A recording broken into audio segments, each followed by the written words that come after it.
जिले के इटोरा ग्राम सभा में अजय जायसवाल के द्वारा जिले में सामाजिक कार्य किए जाते हैं। इनके द्वारा कई ऐसे काम किए गए हैं जो जिले में एक चर्चा का विषय बना रहता है। कई मंदिरों का देखरेख उनका रख रखाव भी करते हैं। साथ उस मंदिर में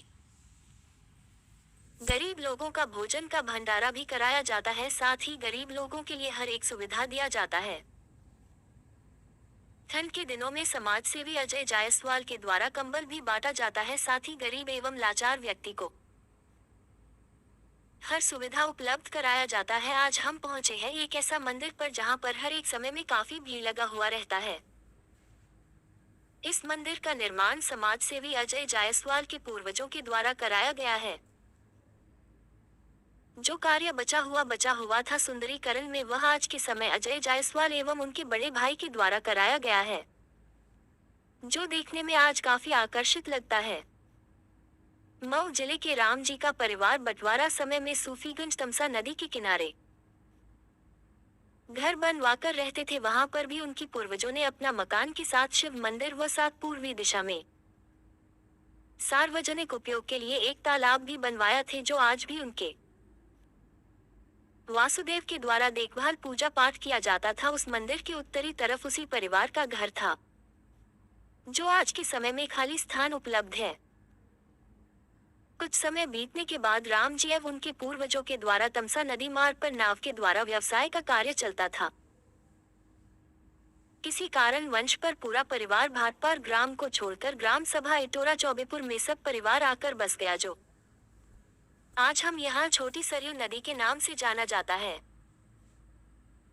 एक शिवरात्रि के दिन जब वह स्नान कर नदी किनारे पूजा ध्यान में लगे थे, उसी समय एक नाव नदी से पश्चिम की ओर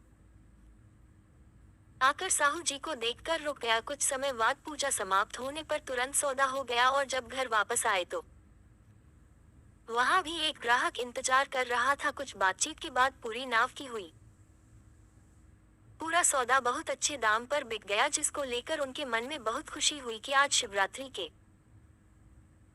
महोत्सव पर भगवान शिव की कृपा से इतना लाभ हुआ है। तो उस दिन का पूरा लाभ को उन्होंने मन में तय कर लिया कि गांव में चारों तरफ एक अच्छे शिव मंदिर की स्थापना में पूरा लाभ का रुपया लगवा देंगे और अगले 2 साल में एक अद्भुत सुंदर मंदिर बनावेंगे। प्राण प्रतिष्ठा के बाद दैनिक पूजा पाठ करेंगे, जिसको लेकर आज तक उनका परिवार पूजा पाठ करते चले आए, जो आज तक होता चला आ रहा है। कुछ वर्ष बाद शिवराम जी ने एक नील का नीला रंग का कारखाना लगाने का निश्चय किया। उन दिनों में नील के आसपास सभी जगह पर खेती हुआ करती थी और कुछ टेक्निक द्वारा उसका रंग बना लिया जाता था और यह रंग अपने देश से लेकर विदेशों में भी जाया करता था। इसके लिए इस मंदिर के दक्षिण में उनकी जगह उसमें उन्होंने एक अच्छा कारखाना लगा लिया है। इसके कुछ अवशेष आज भी उपलब्ध हैं। नील बनाने में नील के पौधे को सराकर रंग बनाया जाता था और इसी सब काम में सनन होने के कारण की बहुत बुरी तरह दुर्गंध होती थी। कारखाना चलाए करीब 2 साल ही हुए थे, लेकिन जब एक दिन रात्रि में श्री राम सोए हुए थे तो उन्हें सपने में भगवान शिव ने दर्शन देकर नील के कारखाने को हटाने को कहे और यह बोले कि इस कारखाने में काफी दुर्गंध होती है, जिस कारण से हम इस मंदिर में मेरा वास करना असंभव लग रहा है। यदि तुम मिल कारखाना को बंद नहीं करते हो तो मैं मंदिर को त्याग दूंगा। जिस बात को लेकर वो पूरी रात सो नहीं सके, पूरे रात भर परेशान थे। साथ ही दूसरे दिन उनका खाना पीना सब कुछ छूट गया और अगले दिन शाम होने के पहले उन्होंने तय कर लिया कि कल से नील का कारखाना अब नहीं चलेगा और वह फिर नील का कारखाना एक दिन भी आगे नहीं चल सका, बंद हो गया, जो आज के समय भी उसका अवशेष के रूप में उपलब्ध है। या लोगों की जिम्मेदारी होती है। उसका नंबर है 78 97 26 19 02। उसी पे लोग कॉल करते हैं और वो सभी ड्राइवरों को कॉन्फ्रेंस के माध्यम से बताते हैं और ये ड्राइवर उनके यहाँ मीडिएटर हूँ। या सारी कुछ व्यवस्थाएं जो भी हैं, निको ग्रुप ऑफ इंडस्ट्रीज, हमारे परम आदरणीय परम श्रद्धेय श्री बसंतलाल साहु जी और बड़े भैया जी श्री अरविंद जायसवाल जी, इन्हीं लोगों के ही नेतृत्व में सारी व्यवस्था होती है।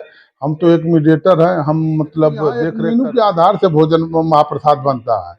100 से 125 की संख्या में यहाँ भी लोग आ जाते हैं।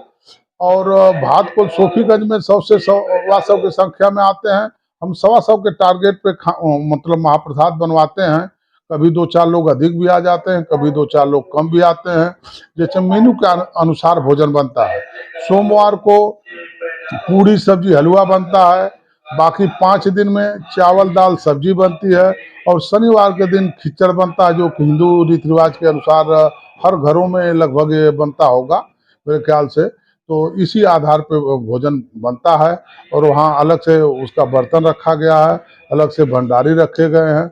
और दोनों मंदिरों पे काशी से विद्वान हैं, काशी से चल के आए हुए विद्वान हैं, जिन लोगों के